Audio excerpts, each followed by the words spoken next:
Hi everyone, welcome back to the channel. So this is a request that I had on our little chat page, and it's quite a common one. It's sore feet, but it's sore feet when you want to do a self massage because maybe it's a daily occurrence, maybe you don't like people touching your feet. Could also be just because it's not convenient or it's too expensive to constantly be going to get massages. So it's about your feet, dealing with your aches and pains, and just some ideas for massaging them, both with your hands and just with a few tools and products too. So I always say this: if you've got a medical condition or an ailment, or you're just not sure if you're going to do yourself more harm than good, don't do anything without speaking to your doctor, because you might actually make something worse, or you might have something in there that should actually be medically handled. So don't just presume if there's something that really doesn't feel right, that it's just your generic aches and pains. It might actually be something that needs to be tackled medically. So never just go straight into it. If you do have a medical condition, check with your doctor first, just in case you didn't realise that you were going to make it worse. But so many people have got general aches and pains, so many people have got, you've got arthritis, you've got muscle conditions, just sometimes even getting older, you just get stiff.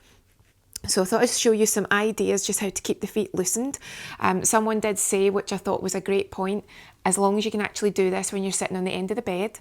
So I'm sitting on the settee just now, so we're going to work as if this is the end of your bed, a chair in the kitchen. Even if you're in your work and you're working at a desk, or you're somewhere where you can be seated, if you've got your shoes on, if they're flexible enough, you could use your shoes, or maybe if it's safe to do so and you've got your socks on, you could actually just pop your shoes off and just do some flexibility movements and just some massages to get things moving.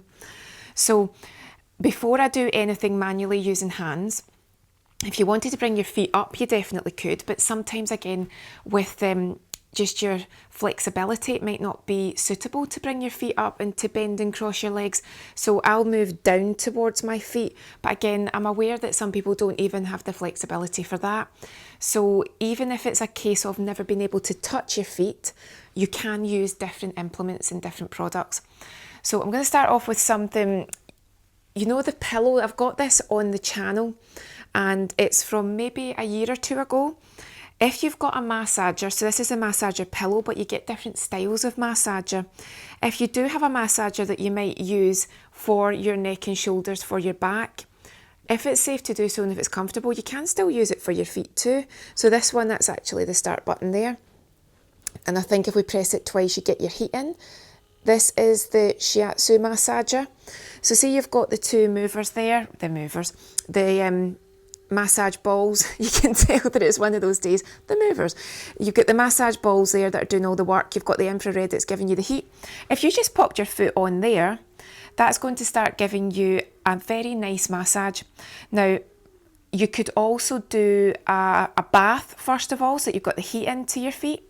You could have a nice, when you've got your foot spa, or if you've got a basin of water, you could put some muscle soak into it.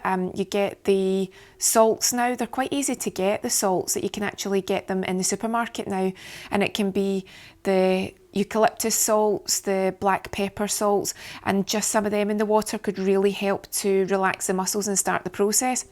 But say if you were watching TV and you were just relaxing on the settee, or you're at the side of the bed and you're just allowing the shiatsu massager to do all the work there. Now that pillow is primarily for working on the back or on the neck, but it feels really nice on the feet. So that's a nice way to just start warming up the tissues, loosening off your foot, and it's very, very relaxing. So obviously I have to balance out. Can't have one relaxed foot. And again, you can move the foot about. If you know that you get specific problems in one area, then you can really work on it. If you just want the full foot, just allow it to do its thing, move about, really get it working exactly where you want it. It's completely up to you. So that's one way that you can help the feet.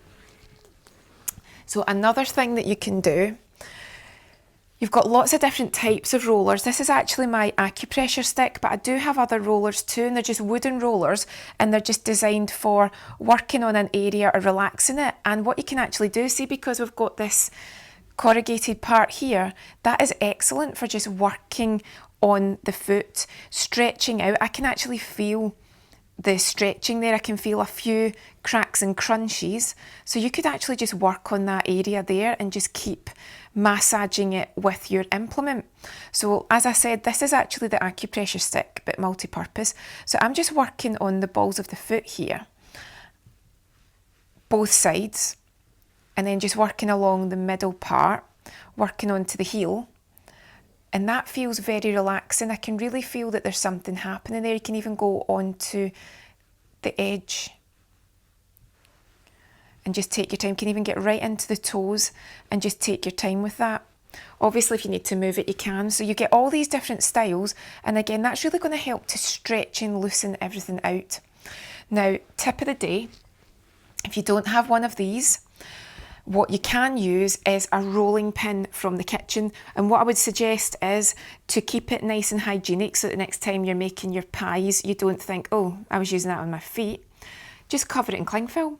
So if you cover it in cling film, it's completely hygienic, and then obviously just throw away the cling film as soon as you're done.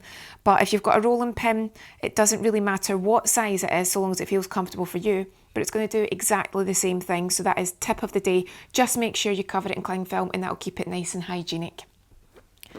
Now also with the acupressure stick, obviously you can use it to stretch out the areas. Now if you had mobility issues and it's hard to get down to your feet, then you could get one that's a bit longer. And what you can be doing is stretching out those areas. So you can use it in circular movements. You absolutely can. It's not necessarily doing an acupressure massage. This is really about stretching everything out. But I'm working in between the metatarsals here and I can feel the crunching. So if you got a longer stick and you knew that you wanted to get one that's a bit longer, if you've got mobility issues, you could then have a situation where you don't have to bend so much. But because I'm okay, I don't have that issue, I can bend down. But this could be great just for stretching it out. You could get right in between the toes, stretch everything there. Again, if you've got the mobility, you can roll this up and down the feet. And if you wanted to, again, you could twist and you could be working on the soles of the foot. You could hold your foot and work on it. But I know that's not for everyone, so I'm trying to make this as simple as possible so that if you can't actually get down there, you can still help your feet and self-massage. Then, of course, you've got self-massage movements where you don't actually need to touch the feet. And it's something as simple as supporting your leg and just twisting at the ankle, just moving in rotations. Now think about when you watch me doing the foot massage. If there's anything that you can do yourself that doesn't require a masseuse or a massage therapist, then see if you can just do it manually. So we hold the foot when we're doing massage and we support it and then we move it around left and right. But if you're able to support yourself, you can actually do the moving at the ankle yourself and just you're warming it up and you're loosening it off. Remember, if anything doesn't feel good and it doesn't feel right or it's resisting, don't keep pushing it, don't keep forcing it. But to warm up and relax the feet, you can stretch them, go up on your tiptoes and then see if you can bring your toes up. And that's nice and soothing. Again, you can even go onto your tiptoes and just see if you can bring up your toes, and that's almost, you know, when we're doing a massage, when we actually pull the toes upwards and we give them a nice little stretch. See if you can actually do that yourself. So see if you can give them a stretch. Maybe you can come down and stretch them too. What you can also do is get right in there. If you support your toes, you can get in and give everything a little pull and a little move and just see if you've got flexibility in there. Loosen them off if there's any cracks and crunches.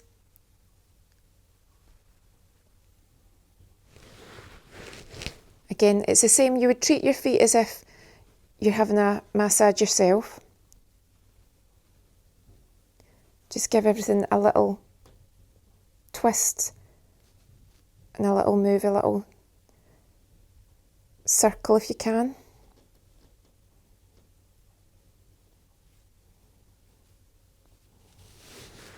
And we can even introduce some lotion. So you don't need to use oil. I've just got some Body Shop strawberry lotion here. And what we can do is just give ourselves a little bit of massage medium. This is obviously going to absorb in, it's not like an oil, so it will absorb in.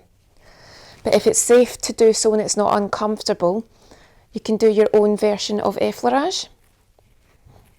And what you're going to do is warm up and relax those tissues.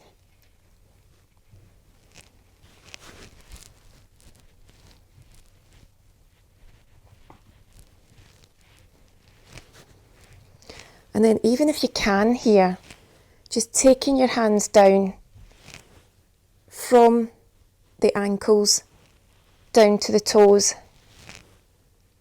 and back up again.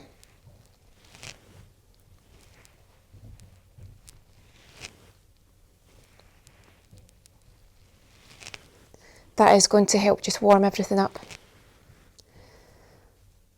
And then if you can, just again, some nice stretching. When you've got your feet up and you're stretched, you can do your scooping move at your ankles. And all you're doing is you're using your thumbs here just to work over the ankles. And that's lovely and relaxing. And because you're scooping around here, it's very nice to help to loosen the back of the heel, because sometimes the back of the heel can get very tight and very tense.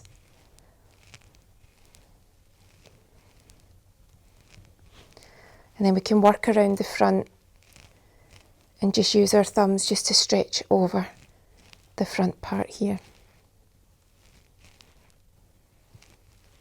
And I can feel crunching there, but there's lots of tiny little bones in this area, so it's not uncommon to feel a lot of crunching there because of how many tiny little bones are situated there, but it gives it a nice little stretch.